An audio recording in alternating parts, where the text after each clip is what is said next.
وہ شخص جو اپنی دعوت دینے میں مخلص ہے اسے جلا دیا جائے، قتل کر دیا جائے، لیکن وہ اپنے مشن اور اپنے منہج سے پیچھے نہیں ہٹتا۔ رحمت کائنات صلی اللہ علیہ وسلم کو کیا کچھ نہیں کہا گیا، آپ صلی اللہ علیہ وسلم کو جادوگر کہا گیا، آپ کو کذاب کہا گیا، آپ کو پاگل کہا گیا، آپ صلی اللہ علیہ وسلم کو تانے مارے گئے، آپ کو پتھر مارے گئے، لیکن اس کے باوجود آپ صلی اللہ علیہ وسلم دین کی دعوت دیتے رہے۔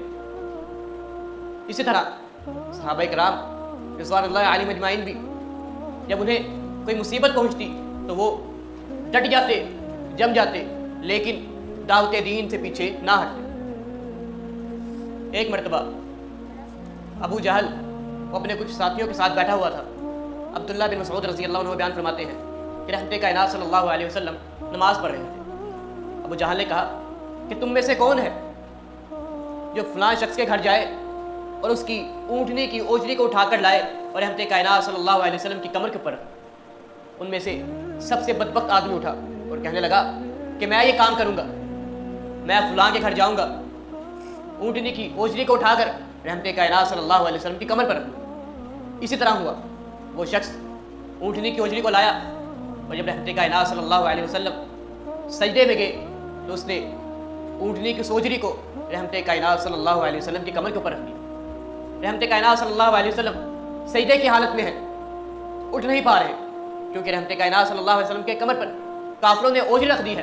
عبداللہ بن مسعود رضی اللہ عنہ بیان فرماتے ہیں کہ میں یہ واقعہ دور سے دیکھ رہا تھا، لیکن میرے اندر اتنی ہمت نہ تھی کہ میں اس اوجری کو جا کر سائڈ پہ رکھوں۔ تبھی میں آپ صلی اللہ علیہ وسلم کی بیٹی فاطمہ کے پاس گیا اور میں نے سارا واقعہ آپ صلی اللہ علیہ وسلم کی بیٹی فاطمہ رضی اللہ عنہ کا سنایا، تو وہ دوڑتی ہوئی رحمت کائنات صلی اللہ علیہ وسلم کے پاس آئی اور انہوں نے آپ صلی اللہ علیہ وسلم کی کمر سے اونٹ کی اوجری کو ہٹایا اور سائڈ پر رکھ دیا۔ جب رحمت کائنات صلی اللہ علیہ وسلم نے اپنی نماز پوری کی تو آپ صلی اللہ علیہ وسلم نے ارشاد فرمایا اللہم علیک بقریش، اللہم علیک بقریش، کہ اللہ قریش کو تباہ و برباد کر دے، قریش کو ہلاک کر دے۔ اس کے بعد عبداللہ بن مسعود رضی اللہ عنہ بیان فرماتے ہیں کہ رحمت کائنات صلی اللہ علیہ وسلم نے گن گن کے کافروں کے لیے بدعائیں کی کہ اللہ ابو جہل کو بھی برباد کر دے، اللہ اس کے ساتھیوں کو بھی برباد کر دے۔ عبداللہ بن مسعود رضی اللہ عنہ بیان فرماتے ہیں کہ بالکل اسی طرح ہوا کہ بدر کے موقع پر بدر کے کنویں میں میں نے ان سبھی کو مقتول پایا۔ ایک اور موقع پر سیدہ عائشہ صدیقہ رضی اللہ عنہ انہوں نے آپ صلی اللہ علیہ وسلم سے پوچھا کہ اللہ کے رسول کیا بدر سے زیادہ مشکل دن آپ پر کوئی آیا ہے؟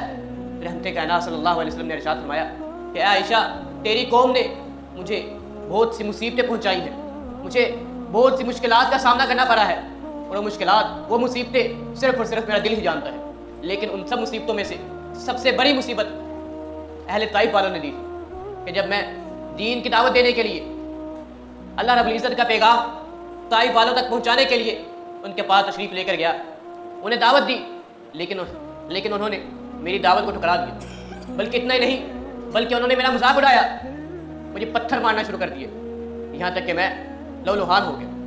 رحمت کائنات صلی اللہ علیہ وسلم نے ارشاد فرمایا کہ مجھے اتنے پتھر مارے گئے کہ میں بستی چھوڑنے پر مجبور ہو گیا اور میں وہاں سے بھاگ پڑا، لیکن جب میں کچھ فاصلے پر گیا تو میں بے ہوش ہو گیا، اور جب مجھے ہوش آئی تو میں نے دیکھا کہ اللہ رب العزت کے فرشتے میرے پاس کھڑے ہیں اور کہہ رہے ہیں کہ محمد صلی اللہ علیہ وسلم آپ ہمیں حکم دیجئے، ہم ان طائف والوں کو ان دو پہاڑوں کے درمیان پیس کر رکھ دیں گے۔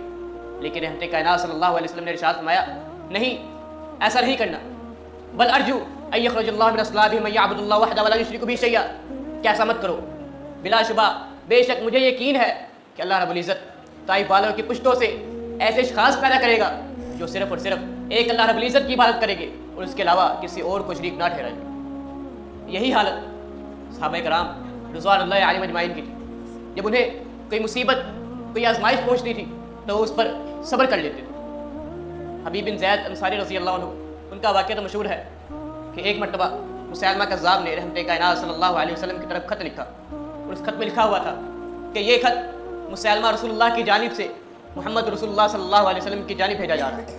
جب یہ خط رحمت کائنات صلی اللہ علیہ وسلم نے پڑھا تو آپ صلی اللہ علیہ وسلم نے اس کے جواب میں یہ لکھا کہ یہ خط مسیلمہ کذاب کی جانب محمد رسول اللہ صلی اللہ علیہ وسلم کی طرف سے جا رہا ہے۔ جب رحمت کائنات صلی اللہ علیہ وسلم نے اتنے سخت الفاظ لکھے اور پوچھا کہ تم میں سے کون ہے جو اس خط کو مسیلمہ کذاب کے دربار میں لے کے جائے۔ ان میں سے ایک صحابی حبیب بن زید رضی اللہ عنہ تھے۔ وہ کہنے لگے کہ اللہ کے رسول، یہ خط میں لے کر جاؤں گا اور مسیلمہ کذاب کو یہ خط خود سناؤں گا۔ بالکل اسی طرح ہوا کہ حبیب بن زید رضی اللہ عنہ وہ خط لے کے مسیلمہ کذاب کے دربار پہ پہنچے۔ مسیلمہ کذاب نے کہا کس کے ساتھ آئے ہو؟ اس نے کہا کہ محمد رسول اللہ صلی اللہ علیہ وسلم کا خط لے کے آئے ہو۔ اس نے کہا چلو مجھے پڑھ کے سناؤ۔ جب حبیب بن زید رضی اللہ عنہ نے یہ پڑھا کہ بسم اللہ الرحمن الرحیم، یہ خط مسیلمہ کذاب کی جانب محمد رسول اللہ صلی اللہ علیہ وسلم کی طرف سے بھیجے جاتا، تو وہ غصے سے آب ببولا ہو گیا اور اس نے حبیب بن زید رضی اللہ عنہ کو پابند سلاسل کر دینے کا حکم دے دیا۔ حبیب بن زید رضی اللہ عنہ کو پورے ایک دن کے لیے پابند سلاسل کیا گیا۔ اس کے اگلے دن مسیلمہ کذاب نے حکم دیا کہ عوام الناس کو دربار میں یکجا کر لو۔ عوام الناس کو دربار میں یکجا کر لیا گیا، یہاں تک کہ دربار بھر گیا۔ پھر مسیلمہ کذاب نے حکم دیا کہ اب حبیب بن زید رضی اللہ عنہ کو پیش کیا جائے۔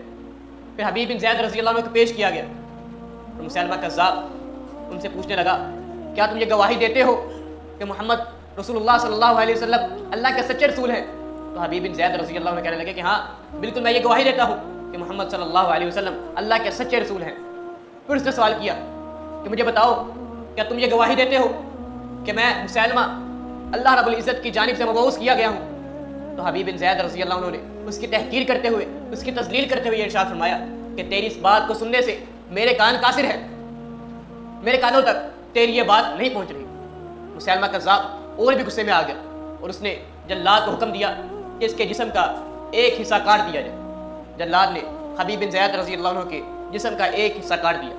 پھر مسیلمہ کذاب نے سوال کیا کیا تم گواہی دیتے ہو کہ محمد صلی اللہ علیہ وسلم اللہ کے سچے رسول ہیں؟ حبیب بن زید رضی اللہ عنہ کہنے لگے کہ ہاں بالکل میں گواہی دیتا ہوں کہ محمد صلی اللہ علیہ وسلم اللہ کے سچے رسول ہیں۔ پھر اس نے سوال کیا کیا تم یہ گواہی دیتے ہو کہ میں اللہ رب العزت کا رسول ہوں؟ تو حبیب بن زید رضی اللہ عنہ نے وہی جواب دیا کیا میں نے تم سے نہیں کہا تھا کہ تمہاری اس بات کو سننے کے لیے میرے کان قاصر ہیں؟ مسیلمہ کذاب نے پھر جلاد کو حکم دیا، اس نے حبیب بن زید رضی اللہ عنہ کے جسم کا ایک اور حصہ کاٹ دیا۔ مسیلمہ کذاب سوال کرتا گیا، جلاد حبیب بن زید رضی اللہ عنہ کے جسم کے ٹکڑے ٹکڑے کرتا گیا اور حبیب بن زید رضی اللہ عنہ کے زبان پر کلمہ شہادت اور رحمت کائنات صلی اللہ علیہ وسلم کی توحید کا اقرار رہا۔